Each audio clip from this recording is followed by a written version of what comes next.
Au soir de sa vie, l'apôtre Paul n'a pas oublié qu'il a persécuté l'Église de Dieu, qu'il a envoyé à la mort des innocents.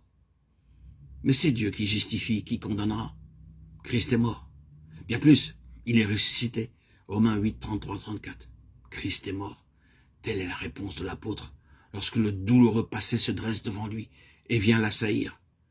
C'est aussi la réponse de ceux qui se sont mis au bénéfice du sang de l'agneau immolé. En songeant au passé, le cœur de Moïse défaille. Ils ne me croiront pas, dit-il. Ils diront, le Seigneur ne t'est pas apparu. Exode 4, 1. Autrefois, Moïse avait supposé que Dieu voulait délivrer les enfants d'Israël par son moyen et de son propre chef. Il avait agi. Quelle erreur avait été la sienne? Maintenant tu l'envoies. Quelle différence? Et Dieu, dans une leçon de choses, lui montre que sa puissance accompagnera l'instrument choisi. Jette le bâton que tu as à la main, et celui-ci devint un serpent. Saisi à nouveau sur l'ordre de Dieu, il redevint un bâton. C'était aussi là un cours préparatoire pour l'Égypte, où Moïse devait avoir affaire aux magiciens. Il ne fallait pas que le moindre doute, la moindre incertitude subsistassent dans le cœur de Moïse. La foi est le chaînon qui relie le néant, l'impuissance de l'homme à l'omnipotence de Dieu. Si vous aviez la foi, dira plus tard le Seigneur, rien ne vous sera impossible. Ayez la foi de Dieu, quiconque dira à cette montagne, soulève-toi et jette-toi dans la mer, s'il ne doute pas dans son cœur, ce qu'il dira lui sera accordé. Marc 11, 22, 23. Moïse ne doit pas douter un seul instant que ce qu'il dira sur l'ordre de Dieu s'accomplira. Aujourd'hui encore, Dieu prend grand soin de l'éducation de la foi chez ses enfants.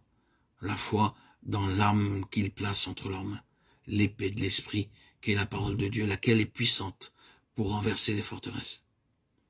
Malgré tout, Moïse ne peut se décider à ce que Dieu lui demande. « Ah, Seigneur, dit-il, je ne suis point un homme éloquent, un homme de parole, ni d'hier, ni d'avant-hier, ni depuis que tu parles à ton serviteur, car je suis langue de parole et langue de langue. » Exode 4, 10. Il essaie encore de se dérober à l'appel.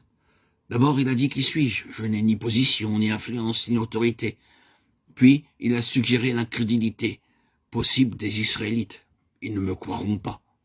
Autrefois, ils ont refusé de le faire. Je n'ai pas envie de tenter un nouvel essai. Et maintenant, il dit à Dieu, je ne suis pas un homme de parole. Les 40 ans du désert, 40 ans de solitude, de silence, m'ont ôté l'habitude du langage. Ah, si j'étais puissant en parole autrefois, je ne le suis plus. Maintenant, je suis un homme de peu de paroles et lent à s'exprimer. Ma langue est lente. C'était là sa meilleure préparation. Mais Moïse ne s'en doutait pas. L'éloquence est plus souvent un obstacle qu'un avantage. Lorsque Dieu parle, ce qu'il dit est bref, mais ce qu'il dit s'accomplit. Et lorsqu'il choisit une personne pour qu'elle soit son porte-parole, il arrive qu'il la prenne sans facilité d'élocution.